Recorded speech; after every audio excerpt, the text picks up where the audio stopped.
حضرت زکریا علیہ السلام جن کی اولاد نہیں تھی، انہوں نے کیا کہا اللہ کو؟ انہوں نے کہا کہ اے میرے رب،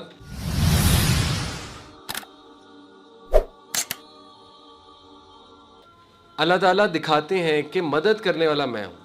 تو میں نے بھی یہ دیکھا ہے کہ اللہ تعالیٰ جو ہے نا وہ سکھاتے ہیں انسان کو، جیسے سورہ البقرہ میں ہم پڑھتے ہیں کہ دیکھیے بنی اسرائیل کو کہا گیا کہ گائیں ذبح کرو، اب وہ کوئی بھی گائیں پکڑ کے ذبح کر دیتے، کام ہو جانا تھا، لیکن وہ پرفیکشنز میں لگ گئے، کیسی ہونی چاہیے، پریگننٹ ہونی چاہیے، نہیں ہونی چاہیے، کلر کیا ہونا چاہیے، بال کیسے ہونے چاہیے، چھوٹے قد کی ہونی چاہیے، کیسی ہونی چاہیے۔ اللہ تعالیٰ بھی اور کمپلیکیٹڈ کرتے ہیں کہ ٹھیک ہے، اگر یہ چاہتے ہیں اتنی زیادہ کمپلیکیشنز تو سو بی اٹ۔ وہ چپ کر کے کوئی بھی گائے ذبح کر دیتے، کام کس نے کرنا تھا؟ اللہ تعالیٰ نے۔ تو یہی ہمارا عقیدہ ہونا چاہیے۔ دیکھیے مدد کس نے کرنی؟ اللہ تعالیٰ نے۔ مدد کہیں سے بھی آ سکتی ہے، اور اللہ کی مدد کین کم ان امیزنگ ویز۔ آپ سوچ بھی نہیں سکتے اللہ تعالیٰ کیسے حالات بناتا ہے، سرکمسٹانسز بناتا ہے، کیسے اپنے بندوں کی حفاظت کرتا ہے۔ تو یہ جو مان تھا اللہ پہ، یہ جو بلیف تھا، اسی کو توکل کہتے ہیں، اور یہ صحابہ کا قائم ہو گیا تھا۔ اللہ رب العالمین وہ اپنی پوری ایفرٹ کرتے تھے۔ آپ نبی صلی اللہ علیہ وسلم کو دیکھیں، انہوں نے دنیاوی تمام اسباب اختیار کیے، ہجرت کے دوران بھی، جنگوں کے دوران بھی، غزوہ احزاب کے دوران بھی، بٹ ان کا الٹیمیٹ بلیف اللہ پہ تھا کہ وکٹری از فرام اللہ۔ یہ ساری چیزیں کرنے کے باوجود بھی اگر اللہ کی مدد شامل نہیں ہے تو کچھ نہیں ہو سکتا، اور اگر اللہ کی مدد شامل ہے تو پھر کوئی ہمارا کچھ نہیں بگاڑ سکتا۔ ٹھیک ہے، اس عقیدہ کو، اس بلیف کو کیسے ریوائز کرنا ہے، دیٹ از دا پوائنٹ۔ صرف سورہ فاتحہ جو ہے وہ غور سے پڑھا کریں، سورہ فاتحہ کا میننگ غور سے لایا کریں۔ جب آپ نماز میں کہتے ہیں نا ایاک نعبد و ایاک نستعین، تو یہ عقیدہ ریوائز ہو رہا ہے، تو اس عقیدے کو انٹرنلائز کیا کریں۔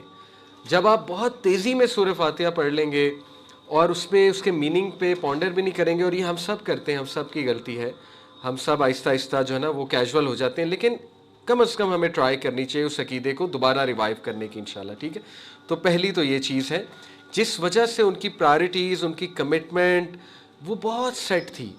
دے were very focused people, because اللہ رب العالمین پہ توکل تھا، اللہ تعالیٰ پہ بلیف تھا ان کا۔ ٹھیک ہے، وہ آگے بھی بڑھے۔ حادثات کے بعد کئی صحابیاں ہیں، مطلقہ تھیں، شادیاں بھی کی آگے، ایک نہیں، دو نہیں، کئی شادیاں کی۔ خامد فوت ہو جاتے تھے، آگے بڑھتے تھے۔ صحابیات کی بات کروں، اسی طرح صحابہ کی لائف ہے، بزنس لاس ہوئے، کیا کیا لاس نہیں ہوا، they use to move forward, کیونکہ انہیں پتا تھا کہ اللہ تعالیٰ ہمیں اکیلا نہیں چھوڑے گا۔ تو یہ that is the first thing, that unwavering توکل اینڈ بلیف ان اللہ۔ اور آپ انبیاء کی بھی دعائیں دیکھیں، اس میں بھی یہی نظر آ رہا ہے، وَلَمْ أَكُنْ بِدُعَائِكَ رَبِّ شَقِيًّا۔ حضرت زکریا علیہ السلام جن کی اولاد نہیں تھی، انہوں نے کیا کہا اللہ کو؟ انہوں نے کہا کہ اے میرے رب، میں آپ سے مانگ کر کبھی بھی مایوس نہیں ہوا، یا میں آپ سے مانگ کر کبھی بھی، مطلب ان شارٹ کہہ رہے خالی ہاتھ نہیں کیا۔ بیسکلی اس کا انڈائریکٹ میننگ یہ ہے۔ تو یعنی اتنا مان اور اتنا توکل اللہ سبحانہ و تعالیٰ پہ۔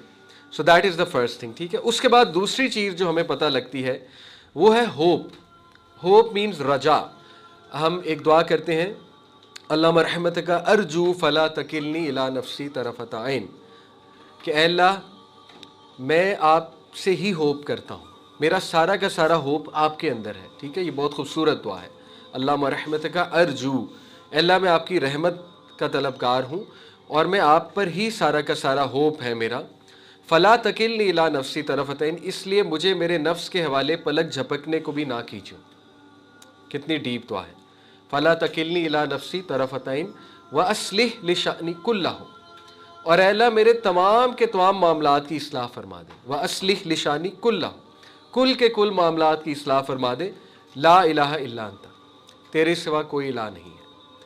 تو یہ دعا میں بھی کتنا مان، کتنا بلیف، کتنا توکل، کتنا ہوپ نظر آ رہا ہے اللہ تعالیٰ کی ذات میں۔ ٹھیک ہے، تو they had a lot of hope اللہ رب العالمین کی ذات میں، کہ نو میٹر وٹ اللہ سبحانہ و تعالیٰ از دا بیسٹ آف پلانرز۔ اللہ الوکیل ہے، اللہ المدبر ہے، اللہ تعالیٰ الفتاح ہے، رستے کھولنے والا ہے، اللہ تعالیٰ وہاں سے ویز نکالتا ہے، انسان امیجن بھی نہیں کرتا، اللہ تعالیٰ مقلب القلوب ہے، دلوں کو تبدیل کرنے والا ہے، سو آن اینڈ سو فورتھ۔ ٹھیک ہے، دیکھیں ہوپ فل لوگ جو ہے نا وہ دو چیزیں کرتے ہیں۔ ہوپ کوئی ایبسٹریکٹ کانسیپٹ نہیں ہے، ہوائی کانسیپٹ نہیں ہے کہ ایک بندہ جو ہے نا وہ بس امید کے ساتھ بیٹھا ہوا ہے اور کچھ نہیں کر رہا، بس پر امید ہے۔ امید کے ساتھ دو ایکشنز آتے ہیں، وہ دو ایکشنز کو سائیکالوجی میں باقاعدہ ایک نام دیا گیا ہے۔ پہلے کو نام دیا گیا ہے پاتھ ویز تھنکنگ،